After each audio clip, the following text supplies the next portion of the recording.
The laughter around the banquet hall swelled, bouncing off the high ceilings and glistening chandeliers.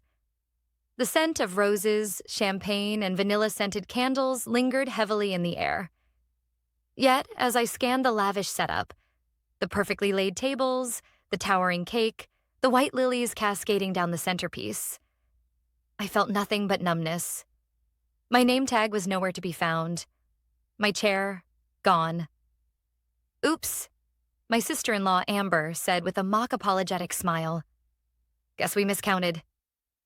The entire bridal party burst into laughter, their voices sharp and piercing like broken glass. Amber, dressed head to toe in Vera Wang, barely hid her smirk as she pointed toward the corner. You can sit at the kids' table, Jess. Should be more your speed. Even my brother Ethan chuckled nervously. His eyes darted around the table, avoiding mine, but doing nothing to stop the humiliation playing out. He just adjusted his tie and shifted awkwardly in his seat like he hadn't been my best friend for most of my life. I stood frozen for a heartbeat too long, blinking away the sting in my eyes. My throat tightened, but no tears came. Not in front of them. Not today. Instead, I inhaled slowly, letting the humiliation settle into resolve. Then, calmly, I replied, "It does indeed seem that I'm not family." The words came out smooth, controlled, far from the storm raging inside me. I turned and walked away, heels clicking steadily against the marble floor. I could almost hear Amber's smug giggle following me like a shadow. What none of them knew was that, unlike them, I hadn't come to this wedding just to play the good sister. I came prepared. You see, months earlier when Ethan first told me he was getting married, I was genuinely happy for him. I'd spent years watching him drift from one shallow relationship to another, rarely opening up to anyone. Then came Amber, wealthy, poised, charming to outsiders, and downright cruel behind closed doors. I saw it. Everyone saw it. But Ethan was blind to it. When he asked me to help with the wedding planning, I jumped in like I always did. I wasn't just Ethan's sister. I was also one of the top event coordinators in Chicago. I'd built my business from the ground up, earning the trust of some of the city's wealthiest families. I knew the best vendors, the hidden gems for venues, the caterers who could make filet mignon melt like butter. But as the planning progressed, I started noticing subtle changes. Amber grew increasingly dismissive of me. Meetings I was supposed to attend were suddenly rescheduled. Decisions were made without me. Invitations sent without my review. It was clear. I was being phased out. Still, I told myself it was stress. That Amber was just anxious about the big day. That Ethan would come around. I was wrong. 2 weeks before the wedding, I overheard Amber whispering to her bridesmaids during a cake tasting. "She's so desperate to be included," Amber said, laughing softly. "It'll be fun to put her in her place at the wedding." My blood ran cold. I wanted to confront Ethan then and there, but I didn't. Instead, I began preparing for a different kind of performance. Not as the dutiful sister, as something else entirely. Back at the venue, I slipped into the staff hallway, my breathing shallow but controlled. I pulled out my phone and opened the event management app I'd used for the entire wedding. The app they thought was just for scheduling, but was actually much more. I had full control. Amber and Ethan never bothered to change the permissions after they froze me out. They never thought they needed to. I glanced at the clock. 1 hour. That's how long I had before the wedding fully kicked into motion. It would be enough. As I stood alone beneath the glow of an emergency exit sign, I realized something. They had planned to humiliate me. They had planned for me to be the outcast. But I had planned too. And when the time came, they would finally learn the difference between someone you exclude and someone you underestimate. It wasn't always like this. If you had told me 3 years ago that my own brother would sit quietly while his wife humiliated me, I would have laughed. Ethan wasn't just my brother. He was my person. The one who stayed up with me all night after Dad died. The one who snuck me into concerts when I was too young. The one who promised, after every failed relationship of his, that nothing would ever come between us. But Amber did. I met her for the first time at Ethan's birthday dinner. She was breathtaking, I won't lie. the kind of woman who commands attention just by walking into a room. But beneath the designer dress and sparkling jewelry, there was something else. Something sharp in the way she looked at people. Or rather, looked through them. From the beginning, Amber saw me as competition, not family. I saw it in the tight smiles, the dismissive comments she slipped in when Ethan wasn't listening. "Oh, you still rent that little apartment, Jess? That's cute." Or, "Ethan tells me you're some kind of party planner? How fun." Ethan brushed it all off. "You're just not giving her a chance," he'd say. "She's nervous, trying to impress you." But the longer they were together, the more I was pushed aside. Weekly dinners turned into monthly coffee dates. Private conversations became group texts where Amber always chimed in to make sure Ethan stayed on script. Even Mom, who tried to keep the peace, couldn't hide her unease. When they got engaged, I put my feelings aside. I congratulated them, even offered to help plan the wedding as a gift. Ethan lit up like a little boy, like the brother I remembered, and said, "Are you serious?" That would mean the world to me. I meant it. I wanted to be involved. I wanted to believe that maybe this wedding could heal whatever rift had quietly formed between us. But it wasn't long before I realized I wasn't planning the wedding. I was a placeholder until Amber could take full control. The first time it really hit me was during the venue tour. Amber asked me to meet her at the Ivy, a restored mansion on the outskirts of the city, known for its sweeping gardens and breathtaking ballroom. When I arrived, Amber was already there, laughing with the manager. She barely acknowledged me when I walked in. "Oh, Jessica," she said, feigning surprise. "We've already decided, but you're welcome to tag along." I felt the shift like a physical blow. Suddenly, I was no longer the trusted sister, the planner Ethan counted on. I was an accessory. Amber didn't need my help. She wanted me there to see that I wasn't needed. Still, I showed up. I reviewed contracts, handled permits, coordinated vendors, all behind the scenes. Even when Amber began taking credit for my work during family dinners, claiming, "I've been handling most of the wedding stuff," I swallowed my pride. I kept telling myself, "It's for Ethan." But then came the seating chart. It was 2 weeks before the wedding when I noticed it, sitting casually on the kitchen counter during a family brunch. I wasn't listed at the head table. I wasn't even near Ethan. I was at table 14, the kids' table. When I asked Ethan about it, he shrugged. Amber thought it would be fun. You know, lighten the mood. Fun. That night, I lay awake staring at the ceiling, realizing this wasn't just Amber being Amber. This was intentional. And worse, Ethan was letting it happen. So I made a choice. If they wanted to cast me as the outcast, I'd play the part. But on my own terms. I already had full back-end access to every major booking, every reservation, every vendor, because in the early days, Ethan had trusted me with everything. Amber never bothered to change it. She never considered that I might be more than the naive little sister playing party planner. I spent the next 2 weeks quietly adjusting plans. Not canceling, not yet, but shifting confirmations, arranging contingencies, preparing. I played along like the obedient sister.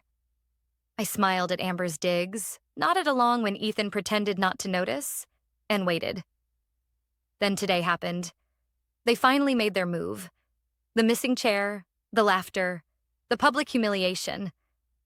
And now, as I stood hidden in the staff hallway, watching the minutes tick by, I knew I had everything I needed to rewrite this story. Not as the invisible sister, not as the doormat, but as the woman who would remind them that the people you step on are often the ones holding everything together. I spent the next hour moving through the venue like a ghost, unnoticed by most, tolerated by few. The wedding was in full swing. Amber's army of bridesmaids flitted about, giggling over last-minute touch-ups, while the groomsmen downed expensive scotch like it was tap water. Ethan, my own brother, stood near the bar, smiling as if today was nothing more than a perfect fairy tale. And maybe it was. For them. But I knew better. I knew the cracks hidden beneath the marble and gold. I had laid the foundation myself. From the moment they gave me access to the wedding planning platform, I controlled every thread of this event. The venue, the caterer, the band, the transportation, even the delicate timeline that made luxury weddings look effortless. Amber thought she had taken over, but the reality? She only saw what I wanted her to see.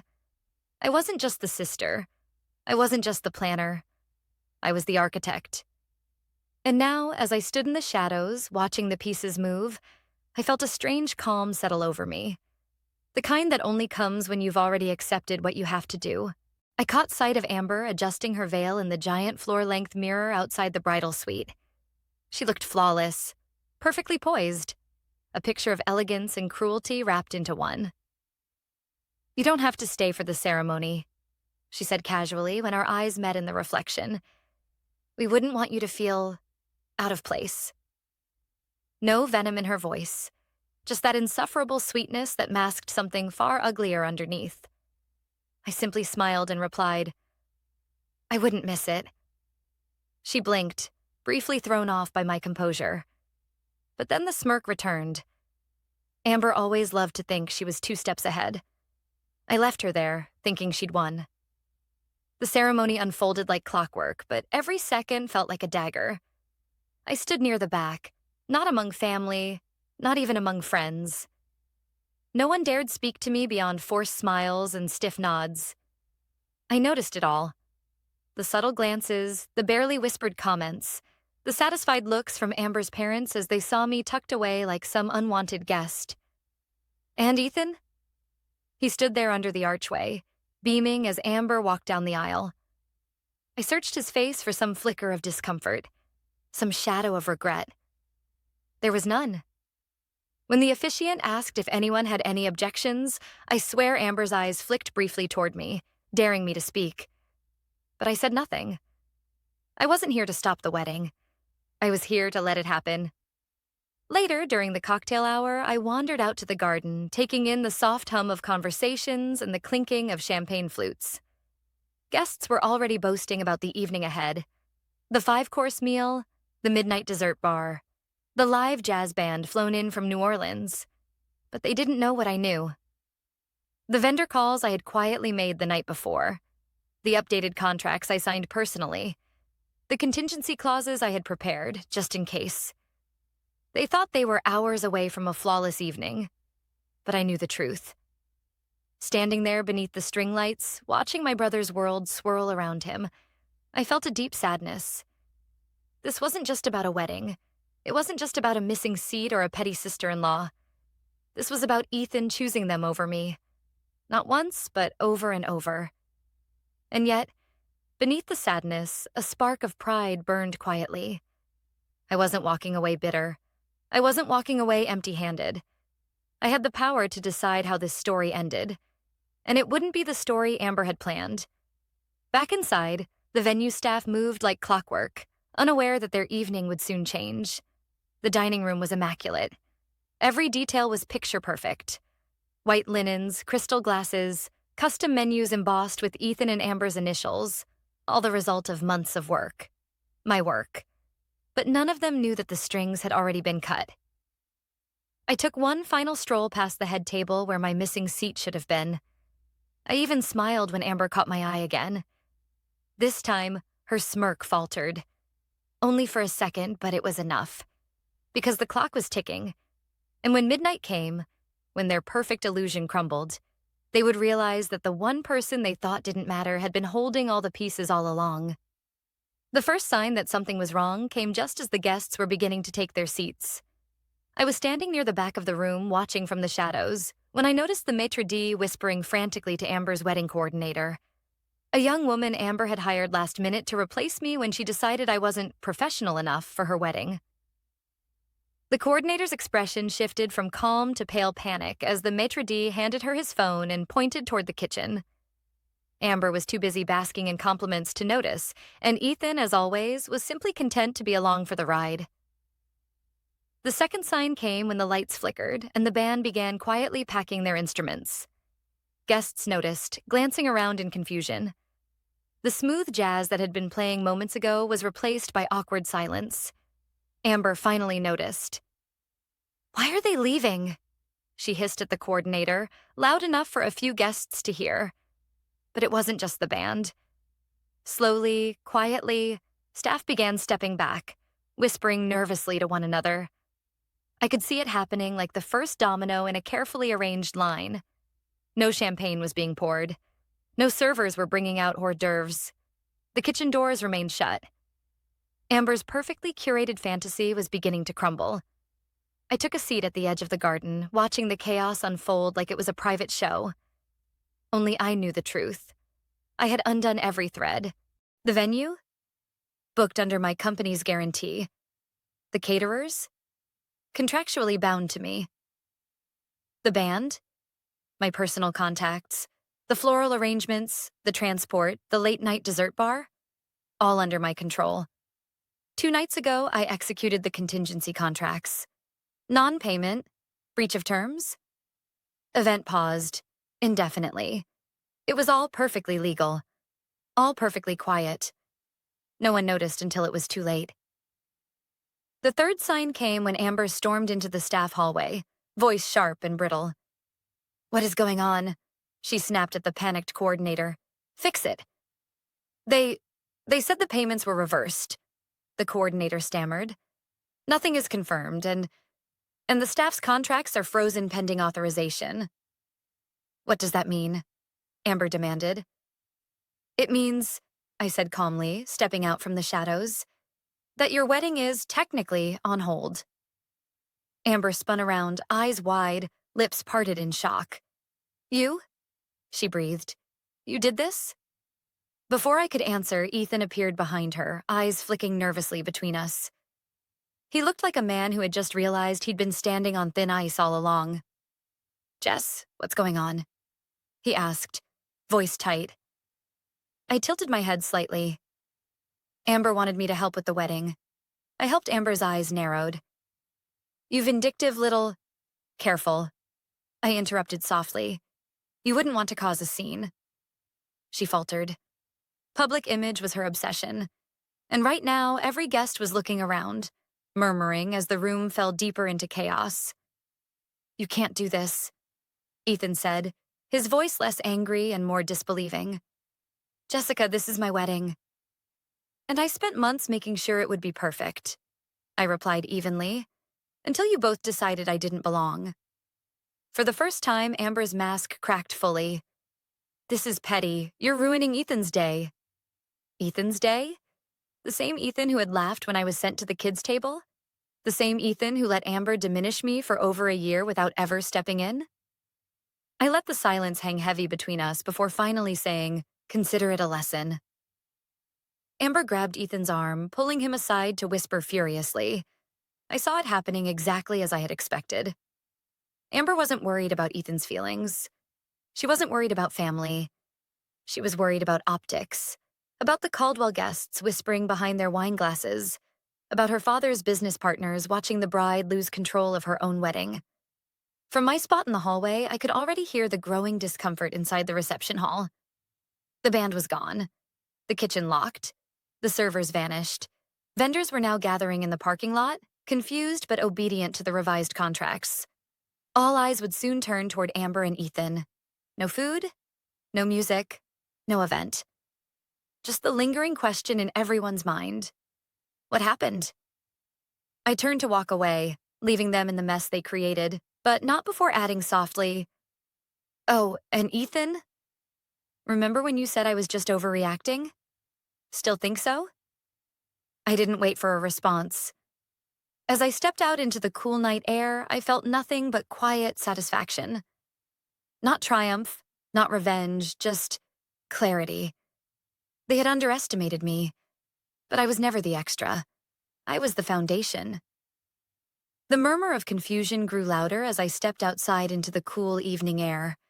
I could still hear the scattered clinking of glasses inside, but the atmosphere had shifted completely. What was once a flawless, elegant celebration now felt like an abandoned stage where the performers had fled. I stood beneath the glow of the garden's string lights, watching through the grand windows as guests began realizing that something was wrong. The servers were gone. The band's corner was empty. No champagne flowed. No food appeared. Only the brittle silence of expectations unmet. Amber's mother was the first to stand, adjusting her pearl necklace nervously as she whispered to one of the guests. Ethan's groomsmen, ever clueless, tried to shrug it off, but even they couldn't hide their unease. The final act had begun. I didn't have to wait long. The doors flew open and Amber stormed out, heels clicking furiously against the stone path, Ethan trailing helplessly behind her. "Jessica," Amber hissed, lowering her voice just enough to keep it from echoing through the garden. "Fix this, right now." Ethan's eyes darted toward the guests who had followed them outside, curious, their glasses still half full, their conversations now focused entirely on the bride's unraveling composure. I tilted my head. "Fix what?" "The vendors followed the contracts. You both signed off on me handling everything, remember?" "Of course you wouldn't, because neither of you bothered to check." Amber's nostrils flared. "We trusted you." Ethan winced. Amber's choice of words wasn't lost on him. He knew. We all knew. They hadn't trusted me. They had used me until they didn't need me anymore. "You mean you used me?" I corrected calmly. "Big difference." Amber was fuming, but Ethan looked ashamed. For the first time all day, the reality of what he had allowed finally showed on his face. His mouth opened as if to say something, but nothing came. He glanced back at the watching guests, realizing this scene couldn't be swept under a rug. Amber tried again, her voice trembling. "You're ruining everything. My parents, their friends, our friends, are all inside wondering where the food is, where the music is. You think this makes you look strong? You look pathetic." I stepped closer, lowering my voice. "You made sure there wasn't a seat for me tonight. You laughed. You belittled me in front of everyone. And Ethan? He let you." Ethan's eyes dropped to the ground, unable to meet mine. Amber whispered harshly, "So what? You just thought you'd sabotage your own brother's wedding? What kind of person does that?" I breathed deeply, keeping my composure intact. The kind who's finally done begging to be treated like family. More guests trickled into the garden now, curiosity winning over etiquette. I could see Ethan's boss, a family friend, and even Aunt Marie, who rarely left the buffet table at any event, watching from the side. The whispers started swirling fast. "You planned all this?" Ethan asked, eyes wide. "No," I said truthfully. "I planned the wedding you asked me to plan.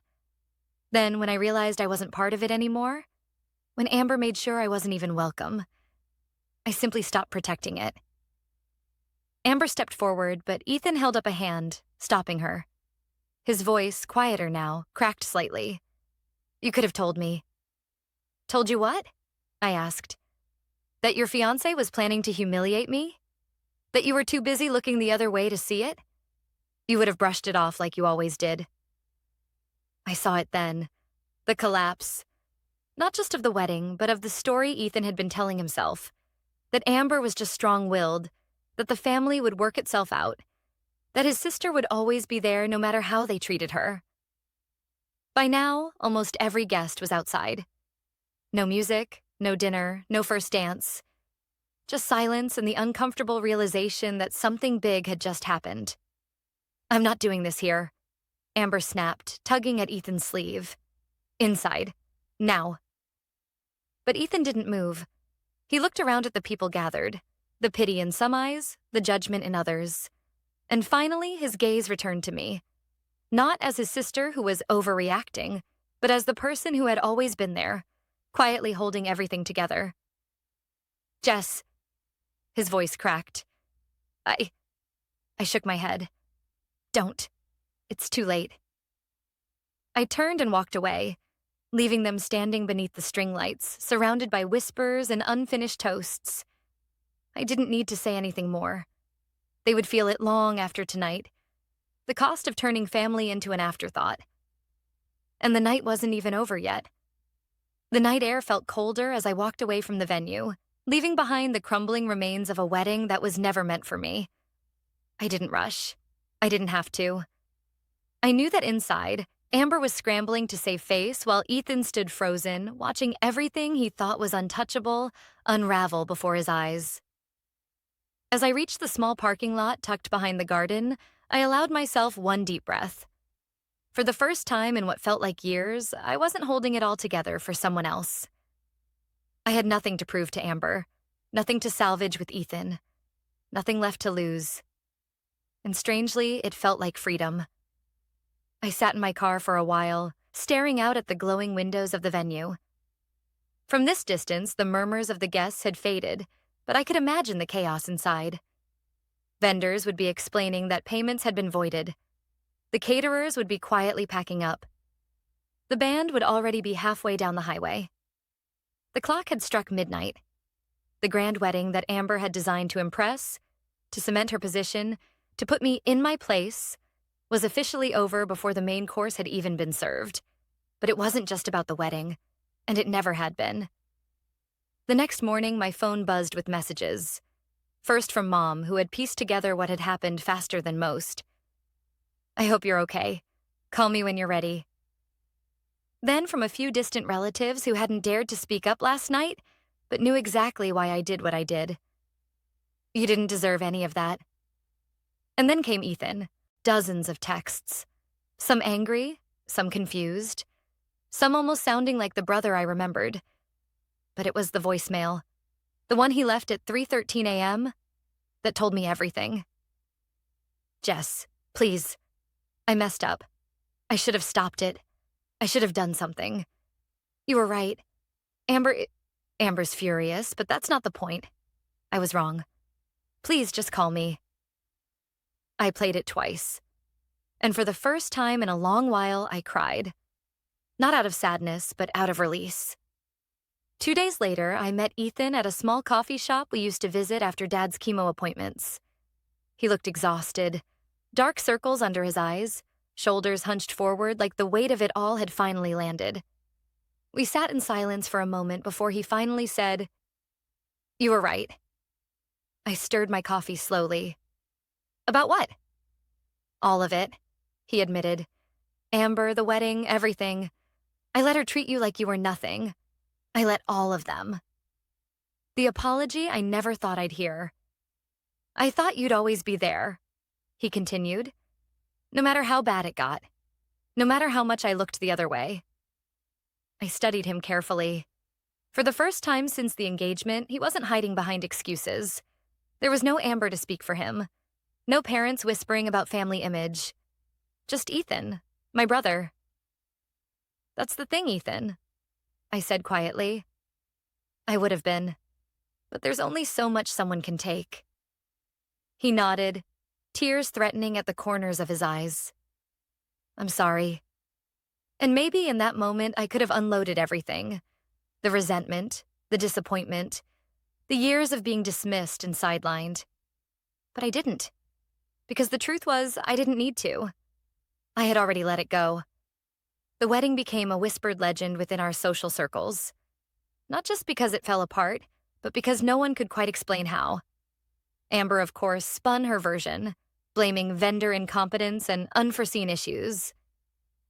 But the truth lingered behind every raised eyebrow and knowing glance. In the weeks that followed, I rebuilt quietly. Not just my relationship with Ethan, which, to his credit, he worked hard to repair, but also myself. I realized I had been holding on to the hope of belonging, of being part of something that didn't want me. I spent years trying to fit into a version of family that only existed if I stayed small and silent. I was done with that. 1 year later, I was standing in the gardens of a different venue, clipboard in hand, overseeing the final touches of another wedding. One where I wasn't an afterthought, but the respected professional I'd always been. As the bride hugged me in gratitude, I realized the lesson I had learned that night wasn't about revenge. It wasn't even about getting even. It was about knowing your worth and refusing to let anyone, not even the people you love most, make you forget it.